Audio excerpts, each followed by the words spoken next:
I joined the Air Force in 1955 and stayed in for 22 years. I went to basic training and tech school, and I was an engine mechanic and came here in 1956. I came here in 1956 and worked on B-36s and left in 1966 and was a B-52 crew chief prior to leaving. While I was here, I worked in the dock on the B-36s as an engine mechanic, and then after that I went to school to be an aircraft mechanic rather than an engine mechanic, and ended up being a crew chief on a B-52.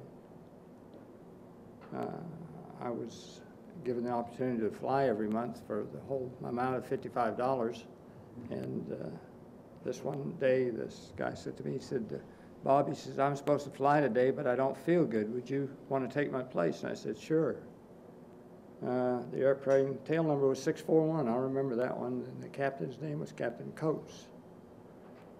There's two extra positions on the airplane. There's a bunk position and the IP position. And there was a major from base ops that was in the IP position, and I was in the bunk position.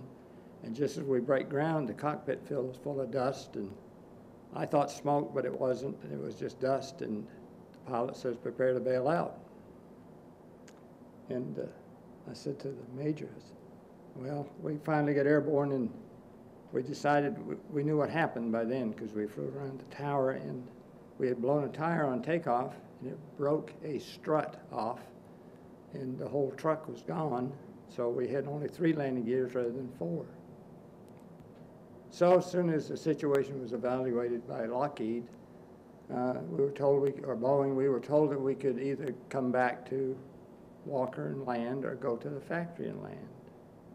And they decided that we would land at Walker, and we had to dump fuel and get the configuration just right so we could land on 3 gears instead of 4, because the people that built the airplane said it would land on 3 gears. But they also said that there was no crash landing position for the bunk position, which was me. And I was told I had to bail out. So I said to this major from ops, "Major, what am I going to do?" I was a staff sergeant at the time. He says, "Tell him to go to hell." So I didn't tell the commander that, but I did say to Captain Coates, "Captain Coates, if the wing commander wants me to bail out, he's going to have to come get me." And that was the end of the conversation.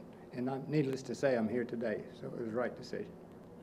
Why did they decide to land at Walker rather than the factory? I think they felt that it was capable of being landed either place, and this was a place that could be repaired and didn't have to go back to the factory. Closer? Well, yeah, we were right in the area. We were flying around and dumping fuel to get it configured right so we could land. I retired in 1977 and moved to Roswell, and went to work at the post office in 1979 and was a mail carrier for 20 years and been retired for 9 years now and trying to get 20 years at the golf course.